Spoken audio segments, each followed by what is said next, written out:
Hello friends, welcome to my channel. আজকে আমি চালের গুঁড়ো বা চালের আটা দিয়ে তৈরি করেছি লাড্ডু, সেটাই শেয়ার করলাম। কড়াই গরম হয়ে যাওয়ার পর গ্যাসের ফ্লেমটা লো করে দিয়ে দিলাম 1 কাপ চালের গুঁড়ো বা চালের আটা।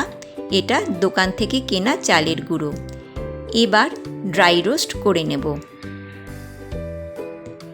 এই সময় কিন্তু অনবরত নাড়তে হবে।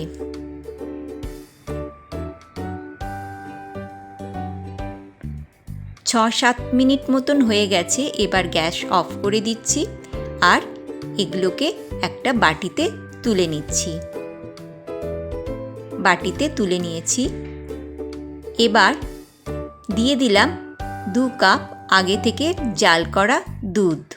যে কাপের মাপে চালের গুঁড়ো নিয়েছি সেই কাপের মাপে আমি দুধটা দিলাম। গ্যাসের ফ্লেমটা মিডিয়ামে আছে। এবার একটু ফুটিয়ে নেব। 3 মিনিট মতন হয়ে গেছে। সাইডের জমা সরগুলো দুধের মধ্যে মিশিয়ে দেব।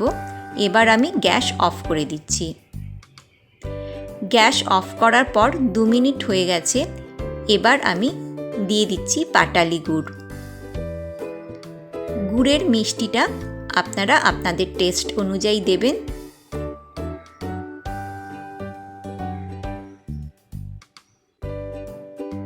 এবার খুব ভালো করে মিশিয়ে দেব।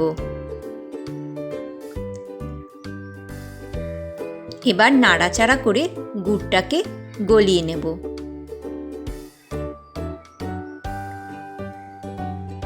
গুড়টা এখন একদম মেল্ট হয়ে গেছে, ভালোভাবে মিশে গেছে দুধের সঙ্গে। এখন আবার গ্যাস অন করে দিলাম। গ্যাসের ফ্লেমটা এই সময় মিডিয়াম টু লোতে করে দিয়েছি। এখন দিয়ে দিলাম 3 চামচ ডেসিকেটেড কোকোনাট। ভালোভাবে মিশিয়ে দেব।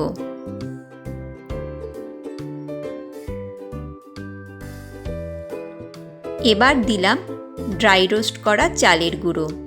একেবারে দেব না, ধীরে ধীরে দেব আর মিশিয়ে দেব।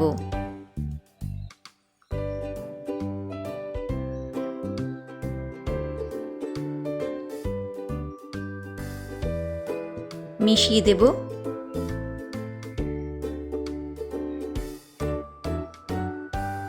এবার বাকি চালের গুঁড়োটাও দিয়ে দিলাম। এবার খুব ভালোভাবে মিশিয়ে দিতে হবে। একটু সামান্য নাড়াচাড়া করার পরই মিশ্রণটা ঘন গাঢ় হয়ে আসতে শুরু করবে। এবার বেশ কিছুক্ষণ নাড়াচাড়া করার পর মিশ্রণটা শুকিয়ে এসছে। এবার একটা প্লেটে উঠিয়ে নিলাম।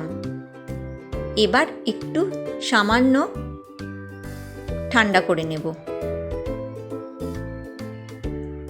এবার হালকা গরম অবস্থাতেই হাতের তালুতে অল্প ঘি লাগিয়ে আমি লাড্ডু শেপে করে নিচ্ছি আর ওপরে একটা করে কিশমিশ দিয়ে দিচ্ছি। রেডি হয়ে গেছে চালের গুঁড়ো দিয়ে লাড্ডুর রেসিপি। এই রেসিপিটা কেমন লাগলো অবশ্যই জানাবেন। ভালো লাগলে লাইক আর কমেন্ট করবেন। নতুন বন্ধুরা সাবস্ক্রাইব করবেন।